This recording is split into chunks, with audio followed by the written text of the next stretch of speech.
Big 12 aficionado said, what is your favorite stadium food? Which stadium has the best food?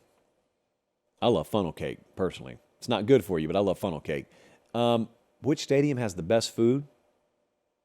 This is going to take a little while because I got a lot to say.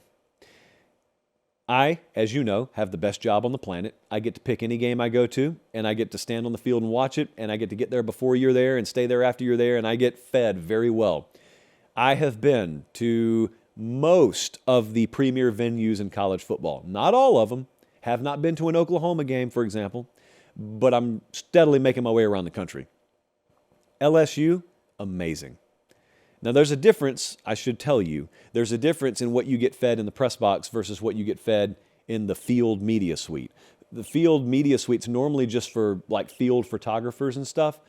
And then the broadcast that's there, if it's a CBS game, if it's an ESPN game, you have your own separate little compound you can go in. So like when I'm in a CBS game, I'll sometimes just make sure I stay right behind Jenny Dell, and I'll follow her into the CBS compound, and we'll be good. And you get your own like personalized assortment in that room. But if I'm at an ESPN game, I can't just follow Tom Luganbill into the ESPN compound. So you got the field media suite, and that's normally like ham and cheese sandwich and chips.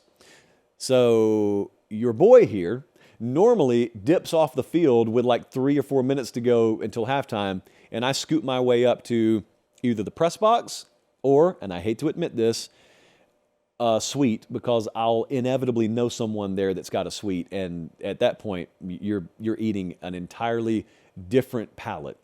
But the press boxes alone feed you very well. LSU, all kinds of different Cajun-related dishes. They change it by the week. It is wonderful. It is spectacular. There is enough there where even though they technically don't tell you take a to-go box, LSU has always let me take food home. And it does not matter how much money I make in my life. I will always take extras in a to-go box home from a college football stadium's press box if you let me. LSU's great. Bama's great, although I have not been in the press box in a little while because I just tend to stay down on the field at Bama. But I'll let you know one time, I think it was 2019 actually, when LSU came in there. I go to Bama. The height of Bama cuisine was, for one of those big games they had, I go in the press box before the game, and they have, I kid you not, an ice sculpture of an elephant in the middle of the dining line, and it's separating two totally different courses of meal. So not only are they feeding you pretty well, best meal I had that week, they're like multiple selections. Hey, if you want this option, no? Okay, take this option. And in the middle, a frozen elephant. Thing didn't melt the whole day. I don't know how they pulled it off. Baylor, surprisingly, was really good. But when I went to Baylor, remember, this was a couple of years ago. That's when they played Oklahoma. I'm getting so hungry right now.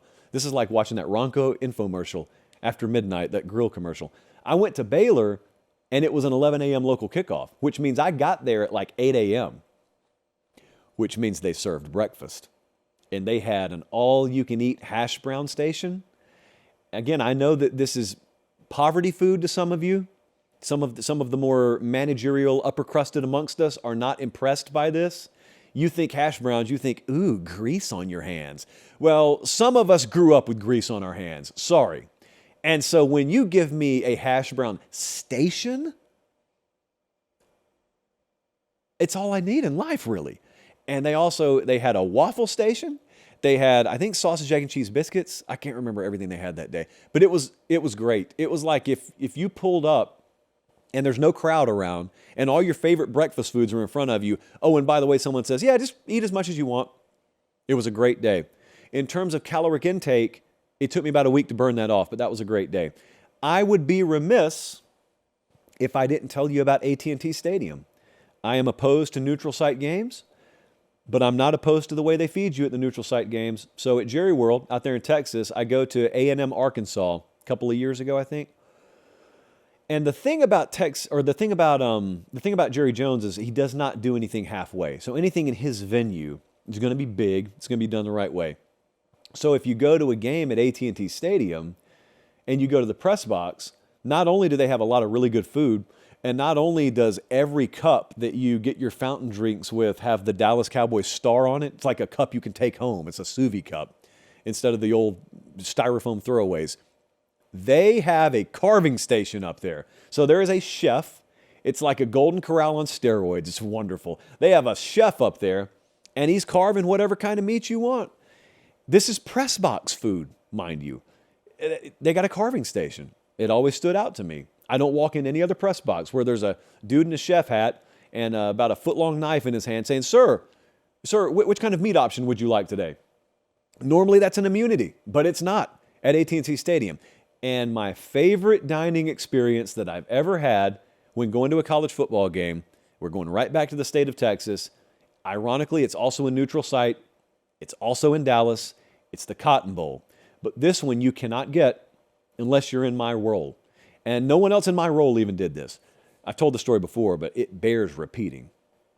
So I go to OU, Texas. That alone was an experience of a lifetime. Highest scoring game in the history of that rivalry. But also, it's the Cotton Bowl. It's on the premises of the Texas State Fair. The fair is literally going on around the game. And it's not a multi-layered stadium. It's just one bowl, thus the Cotton Bowl. So the smells, depending on wind direction from the fair, can waft their way into the stadium.